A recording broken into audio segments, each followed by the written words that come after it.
The stars didn't blink. They watched, silent and indifferent, as another voice went dark. A transmission from Earth's last independent news outlet stuttered, screamed, then vanished into static. The journalist's image, a middle-aged woman with a steel spine and fire in her eyes, froze mid-sentence as the orbital pulse struck. No wreckage. No bodies. Just clean, surgical silence. The Galactic Council's mandate had reached every corner of the Milky Way, etched in unambiguous tones through crystal band frequencies and sublayer diplomatic channels. It wasn't a request. It was law. Earth was to cease all unauthorized interstellar communications, effective immediately. No broadcasts. No resistance. No speeches, pleas, or protests. Just obedient, manufactured quiet. The Council called it the Preservation Directive. Earth's people called it a muzzle. The decree came wrapped in the velvet voice of High Speaker Malrix, a being whose features were so surgically altered to appeal to every species that he looked like a dream half-remembered. Behind his smile was iron. Behind his eyes, centuries of control. "We welcome Earth into the great silence of unity," he said on every screen. "Speak only through us. Be heard only when allowed. This is the way forward." In the beginning, some on Earth cheered. The wars had slowed. The skies had cleared. Trade routes opened. There was peace, in the way anesthesia is peaceful. But not everyone agreed to sleep. Maya Cross hadn't said much when the directive passed. She'd been stationed at an outpost in Nevada, a stripped-down base officially repurposed for xenotech cooperation, but in truth, a holding pen for Earth's most volatile thinkers. Soldiers, hackers, tacticians, linguists, outliers. People the Council didn't trust. People like her. She was 34, with sun-rough skin and shoulders like someone who carried ghosts. Marine sniper, 4 tours, 1 dishonorable discharge that no one could ever explain. Her eyes were the kind that tracked motion even in sleep, and when she walked, it was like the Earth leaned out of her way. The first time someone asked her opinion on the Council's silence order, she just cleaned her rifle and said, "I don't do speeches." That was a lie.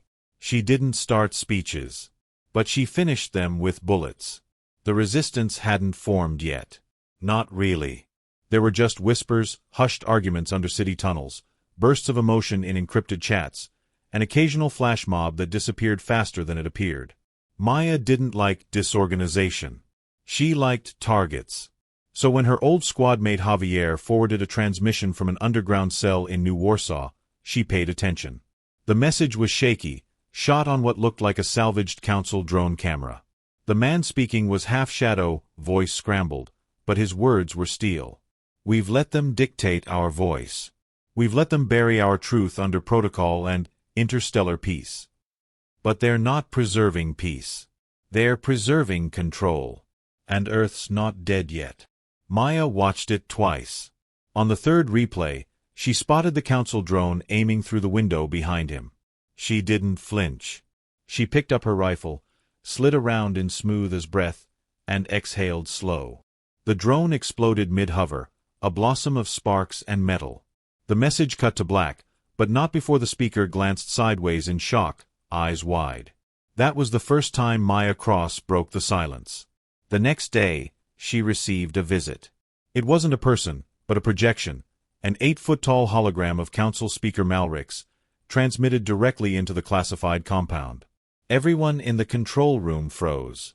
"Maya Cross," he said, voice low and polite. "Sniper. Survivor of 4025's Borealis uprising. Decorated 3 times, dishonorably discharged once. We commend your talent. We condemn your impulse." Maya stood, unblinking. "You have violated the Preservation Directive.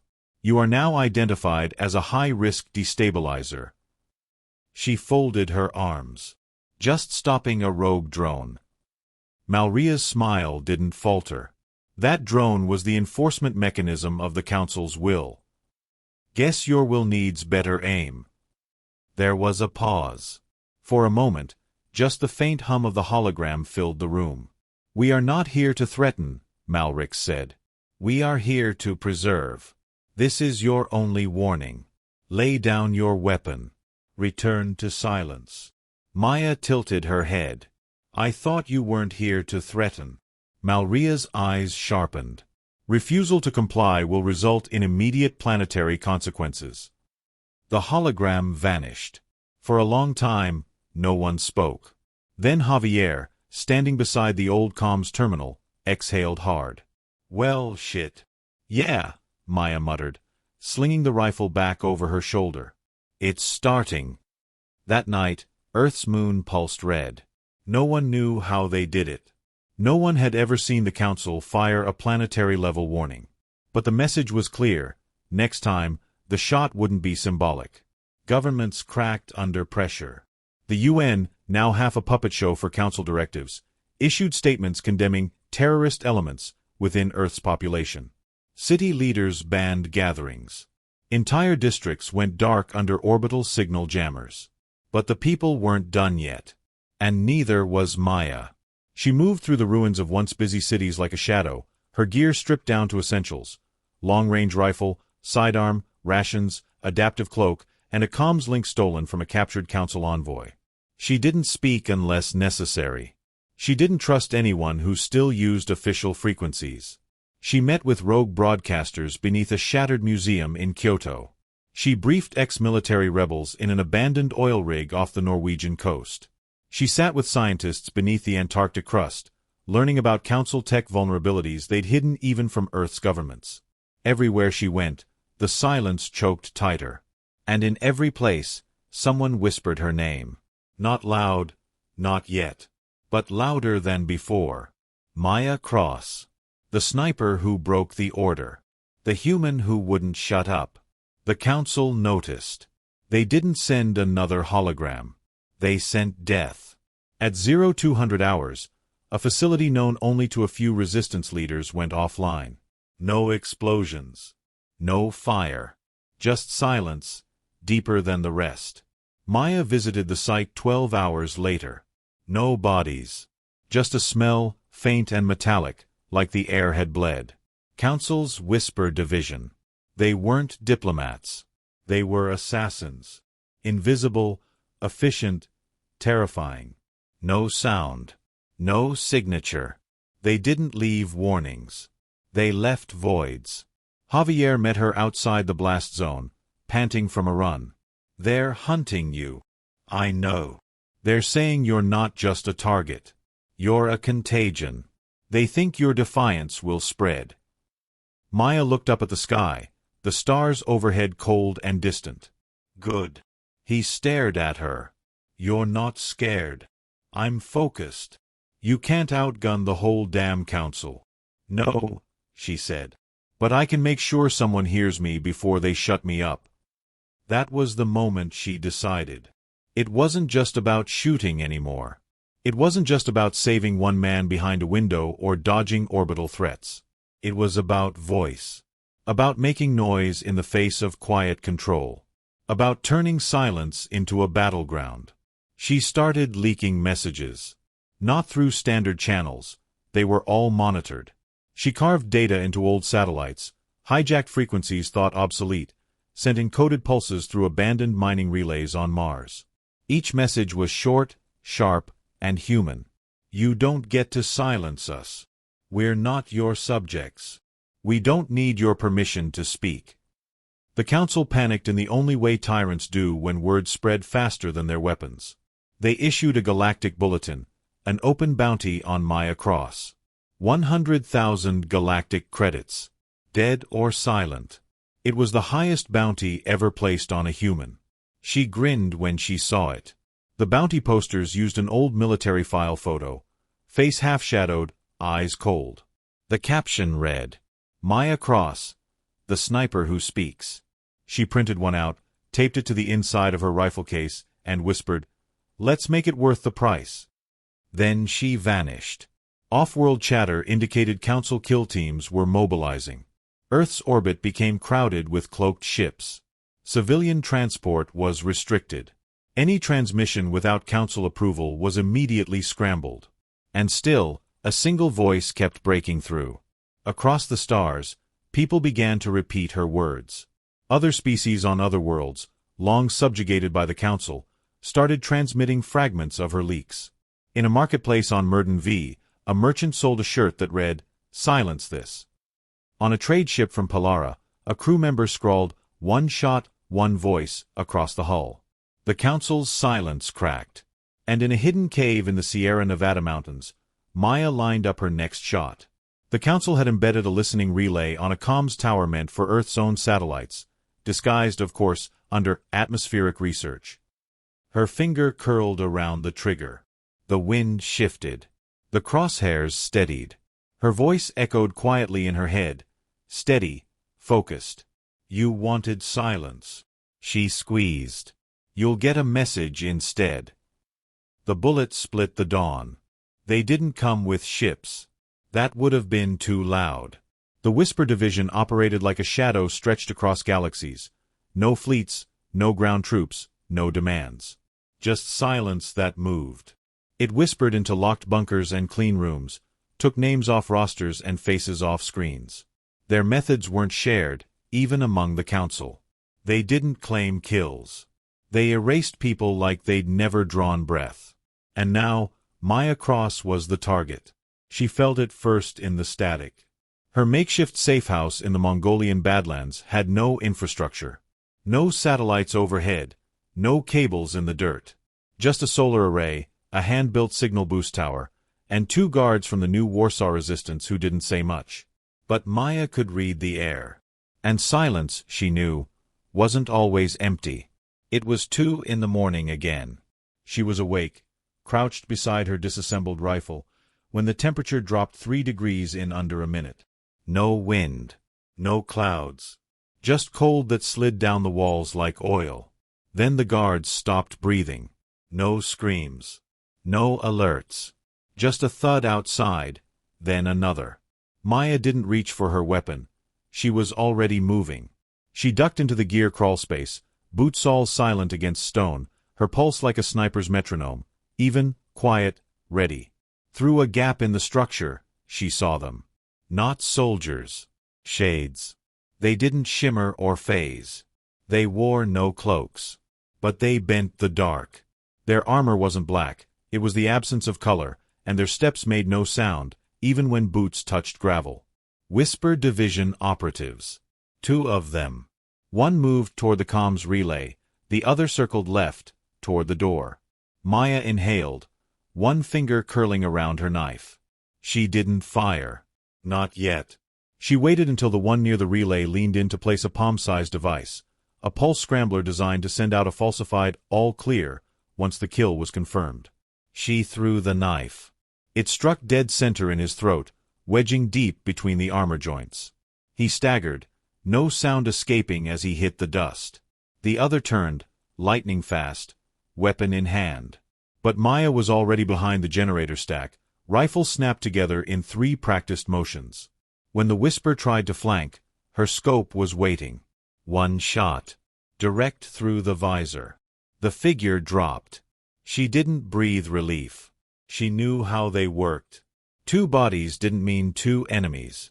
Maya pivoted fast, swept the outside with infrared. Nothing. Then, faint, another drop in temperature. A third one.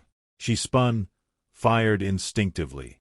The blast lit up the darkness, carving a crater where something had crouched moments earlier. She dove left.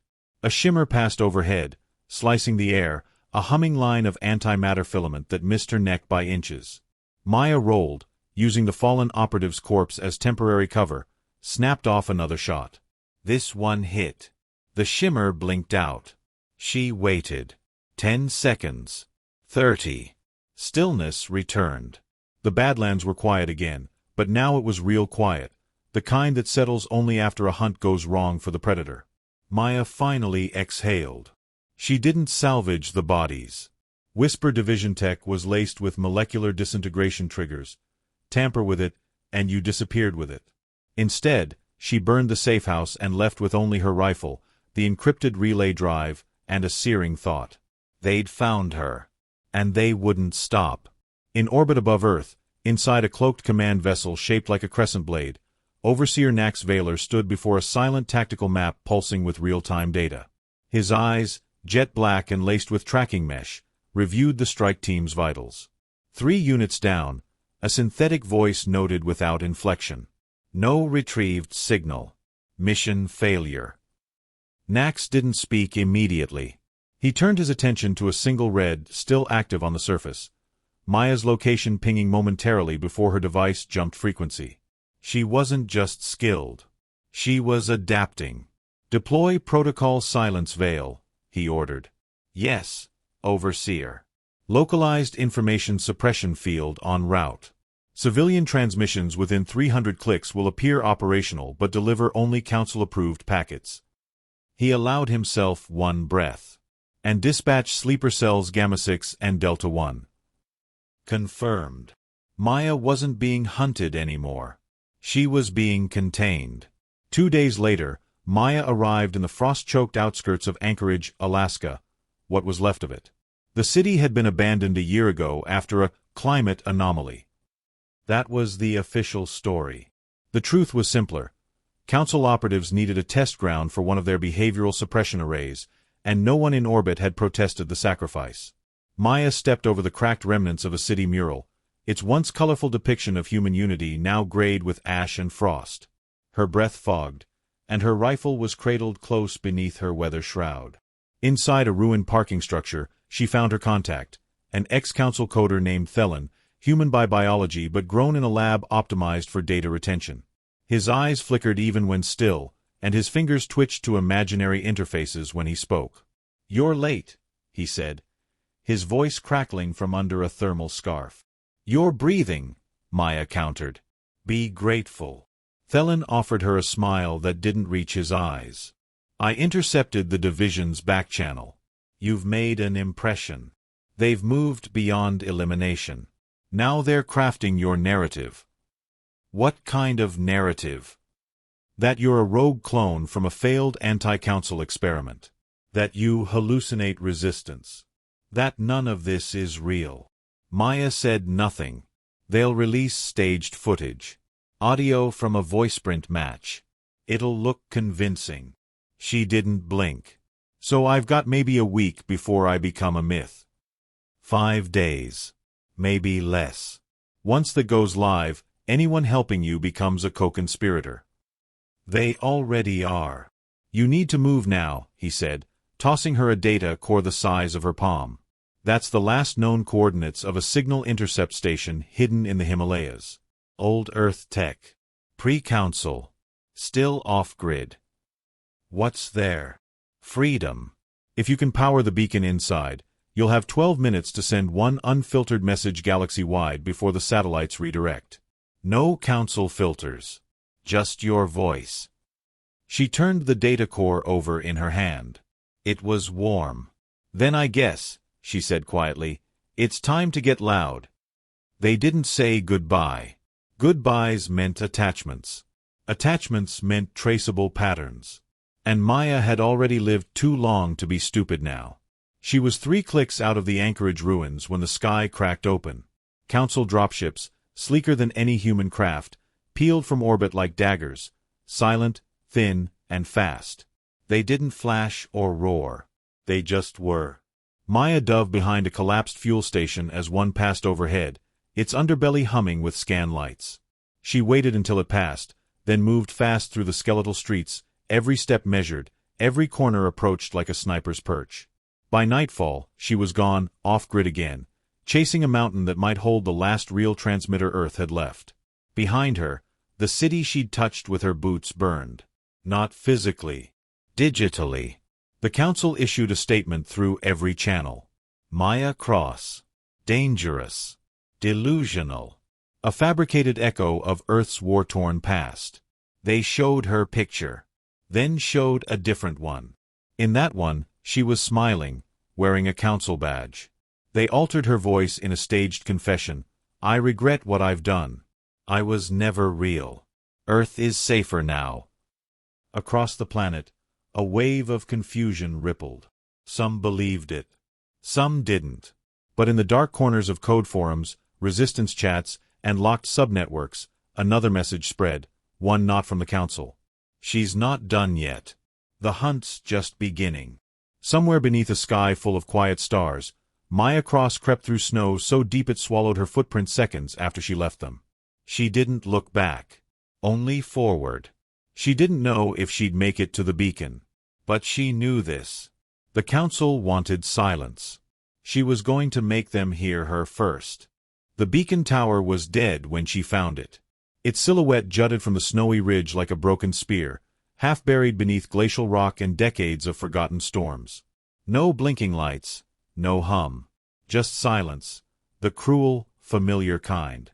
Maya stood beneath it, wind stinging her face as she scanned the base. It was older than anything she'd trained with. Human-engineered, Cold War era, with manual override systems and no reliance on galactic net grids. That was why it might still work.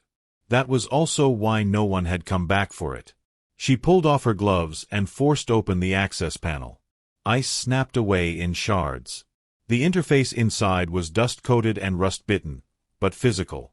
Tangible. Real. Maya exhaled into her hands to keep her fingers flexible. Then she got to work. Each wire she reconnected, each node she jump-started, sparked a memory. Her instructor's voice back in the Arctic blackout drills, barking through snow-choked lips. No tech survives if you don't make it. She did make it. And now, ironically, it was up to ancient tech to make her survive. It took 7 hours. She ate half a protein bar. Slept not at all. By the time she routed power to the capacitor, the sky had begun to brighten with pale aurora ribbons, green light trailing like the spirits of Earth's extinct satellites. Beautiful, in a way only desperate people noticed. She flipped the last switch. Nothing. Then, a hum. Slow at first, like a heartbeat remembering how to beat. Then the console lit up in blue and orange. Maya blinked. She wasn't sure what part of her had expected it to fail. But it hadn't. Not yet. 12 minutes. That's what Thelen had promised. Once it was active, the beacon would burst an unfiltered signal across every open band. Old council lines, human rebel relays, black market pirate streams. 12 minutes. No censors. No gatekeepers. One voice, unedited. And all of it would burn her forever. Once she spoke, she could never hide again. Maya hesitated, her fingers hovering over the mic relay. Was she ready? Her thoughts raced, of those she'd lost. The bunker in New Warsaw. Her squad, dissected in a debrief room when they refused to stop asking about the disappearances. Her brother. God, her brother. And all she had now was her voice. She flicked the transmission open. Static bled through. She took one breath. This is Sergeant Maya Cross of Earthborn Unit 12. If you're hearing this, then the Council hasn't buried us yet. She didn't script it. Didn't need to. Every word she spoke had lived inside her bones for years. They say I'm delusional. That I'm a failed clone or a rogue AI with a broken memory core. But I'm neither. I'm real. And I've watched what they do to truth. Her voice shook, but only for a second. I watched my unit vanish after refusing to falsify reports. I've seen villages silenced after someone asked why their sky looked different one morning. I've seen you, all of you, humans, Karen, Vexery, even council-born species, erased, rewritten, and replaced. She adjusted the channel tuner, opening the frequency spread. I know you're scared. I was. 4 years. But if we all keep pretending the quiet is peace, then there's no one left to speak when they come for you. I'm not asking for an uprising. I'm not calling for war. I'm just asking you to remember who we are. Another channel opened. A few pings flickered. She could almost feel the signal bounce between scattered pirate rigs and outlaw stations. She pressed forward. They want us quiet. They want us grateful. But silence is not gratitude, it's surrender. She leaned forward. And I won't surrender. Not to them. Not to fear. Not to the myth that survival means obedience. Then, softer now, quieter. You're not alone. I'm still here. We're still here. And we hear you. Static surged. Then a reply. Faint. Sergeant Cross? You're alive. Her breath caught. The voice was familiar. Gravel rough and warm. Commander Halgen, her old CO. Presumed dead 2 years ago in the Outer Ring sweeps. Commander? She asked, disbelief cracking through her exhaustion. I thought they took you, he said. We tried to trace you. Council rerouted every path. I've been in the dark, she replied, her voice lower now. Fighting. Surviving. A second voice joined the feed. Young. Female. Nervous. This is Cora, 5 Relay. Pirate Net. We heard your signal. Is it true? They're rewriting us. They've been doing it for years, Maya said. But you're hearing me now, which means their grip isn't perfect. Another ping. Then another. More voices. More static. Some clear, some barely audible. I thought I was the only one. They took my brother last cycle. We knew something was wrong, but no one believed. Maya's grip tightened around the mic. This was working. Until the sky cracked open again. Not visually. Not yet. But the console started to sizzle. A heat signature bloomed on her motion tracker. From orbit. It wasn't a scan. It was a strike. Council Command had locked her position and fired a kinetic rod. Old school. Unstoppable. Impact in 90 seconds. Maya's breath caught. She had a choice. Run and save herself, or finish. She stayed. I don't have much time, she said, her voice clear even through the distortion. They're coming. But if you heard this, if it reached one of you, then it was worth it. No dramatics. No martyr speeches. Just one more breath. Remember, they fear voices. That's why they silence ours. Don't let mine be the last. She reached for the final upload key, data packet bound with names, videos, locations of erased outposts, evidence from Thelen and others. Truth. Unfiltered. She hit transmit. The console screamed static. Then, one by one, the lights went dark. Maya stood slowly. Her rifle was at her back, but she didn't reach for it. She walked out of the tower, into the wind, toward the highest ridge. She didn't flinch as the sky roared. And then, nothing. Wait.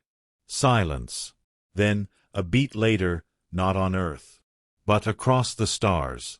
In the pirate rings of Belt 4, a rebel engineer caught the tail end of a broadcast and backed it up to 5 redundant systems before council jammers kicked in. In a Vexery freighter, a ship captain replayed her words 3 times and began transmitting them over their internal net. On a forgotten moon where a sleeper cell of clone resistance fighters had been waiting for a sign, her message pulsed across their comms. The voice of one. No longer alone. No longer silent. Snow drifted like ash across the ruins of the beacon tower, a silent monument to the woman who had refused to vanish quietly. To most, it looked like a failed outpost scorched by orbital fire. Just another fragment of rebellion stamped out by the Galactic Council. But the shot they fired didn't kill the message. It only amplified it. Across systems, her voice, a single unwavering stream of defiance, played on broken screens, spliced into illegal airwaves, and embedded into encrypted memory shards passed hand to hand, species to species. Some only caught fragments. Others heard the whole thing. But all of them remembered the voice. And in the council chamber, miles above the desert moon of Ceres Prime, unease clung to the walls like mold. The broadcast had slipped through their global firewall nets, made it onto 4 controlled planets before they could jam it. 4. In a cycle. That hadn't happened in generations. Who authorized kinetic action without full trace verification? Spat Archseer Eleuron, her 6 silver eyes narrowing on the tactical chamber screen. We needed her alive. A symbol, not a martyr. General Dvale stood stiff beside her, his posture as precise as ever. We traced the broadcast to Sector 19 Epsilon. Standard protocol, kill the signal source. And what of the echo, General? Eleuron hissed. It spreads. Symbols spread. A hush fell. No one spoke of it yet, but everyone knew the result. Some rebel cells, long silent, had moved. Refugee camps had turned away Council aid drones. Even some enlisted human peacekeepers had gone dark, their transponders disabled. It wasn't revolution. Not yet. But it felt like a wind shift. And that was worse. Dvale cleared his throat. We have a lead. One of the signal copies originated from a known smuggler's node in the outer belt. A freighter, callsign Vulture's Whale Command, is prepping a tracker unit. And what do you plan to do? Elyaron asked, venom curling around each syllable. He didn't answer. So someone else did. From the chamber's edge, a low voice rang out. You don't kill the voice by chasing echoes. Everyone turned. A human. Council-appointed sniper. Shadow class designation. Wraith unit alumnus. Known only as Ray. She was the Council's sharpest edge. A whisper on the battlefield. The sniper who never missed, who never asked questions. Until now. Elyaron's voice dropped. You have something to add, Shadow? Ray stepped forward, draped in the matte black exo-armor of her division. Her eyes weren't fire, they were ice.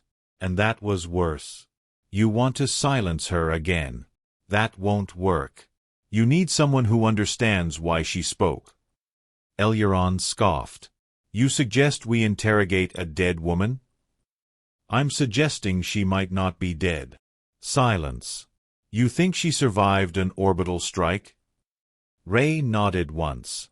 I don't think. I know what I would have done in her place.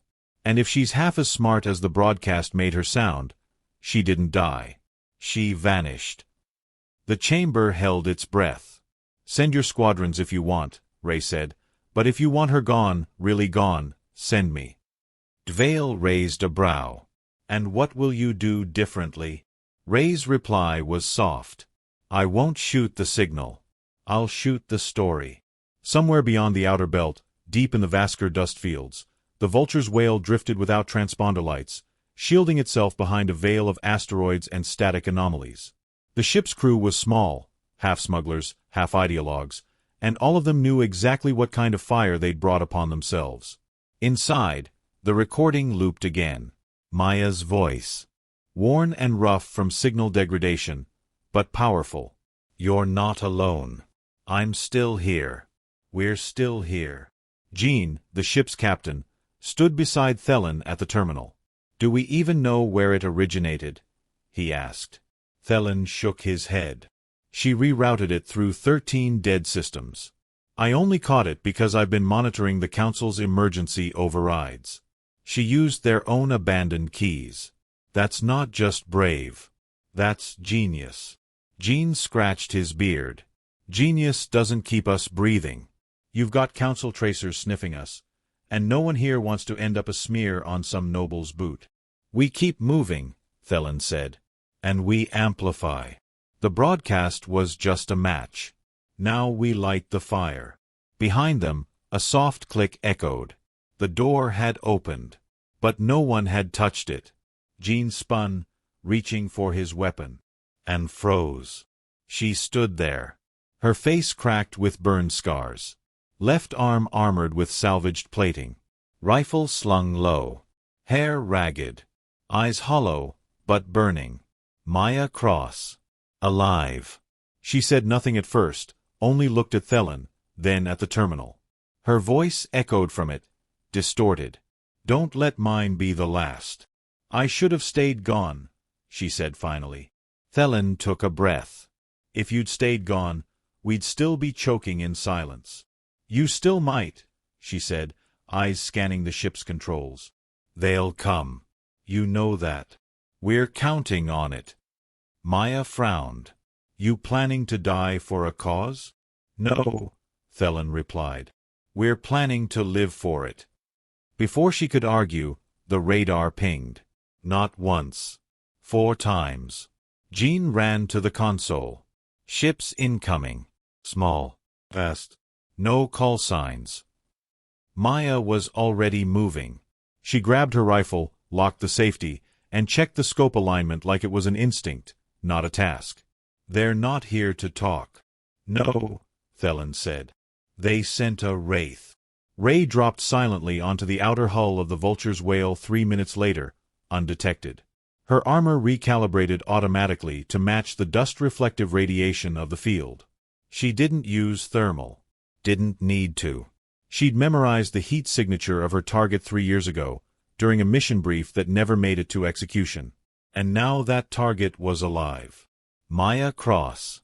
She shouldn't have survived the orbital. But something about Maya had always defied prediction. Ray slithered across the ship's skin, magnetic boots silent. She reached the ventilation point and disabled the filter with surgical precision. Inside, she heard faint movement. Voices. Someone was preparing defenses. But she wasn't here for a war. She was here for a bullet. In and out. One shot. One kill. She found her vantage point, an elevated scaffold above the ship's command corridor. Maya was there, arguing with a man, Thelen, former analyst, defector. Traitor. They weren't ready. They were passionate, but untrained. She lined up the shot. Maya moved. A half step to the right. The shot required wind correction.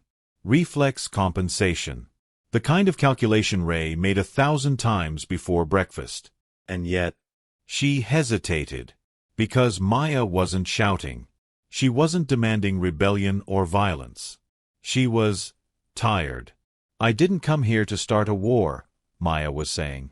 I just wanted people to see what we're drowning in. Thelen spoke gently. And now they do. Ray's finger hovered over the trigger. Something shifted inside her. 3 years ago, Ray had been assigned to execute a civilian on suspicion of ideological infection. The woman was a teacher. No weapons. No propaganda. Just a file full of council red flags. Books, quotes, philosophy. Ray had pulled the trigger then. But it hadn't felt clean. And this didn't either. She blinked. Then lowered the rifle. She climbed back into the shaft. Silent. Unseen. But not unchanged. 3 hours later, the Vulture's whale had jumped coordinates and vanished into the fringe systems. Maya stood at the rear observation deck, watching stars smear into lines. You think she had a shot? Jean asked. Maya didn't turn around. Yeah. I felt her. And she didn't take it. Thelen stepped forward. Why not? Maya finally looked up, her expression unreadable. Because maybe she didn't come to kill me. Jean frowned. Then why come at all? Maya's voice was soft. To listen. They stood in silence for a moment. Then Maya turned toward the ship's console. A blinking cursor waited. She sat. Typed one line into the comms. I know you're out there. So let me say it again, just in case you needed to hear it one more time. Then, she hit record. And her voice echoed once more. Across stars. Across silence. And into the ears of those who had been waiting all their lives to speak.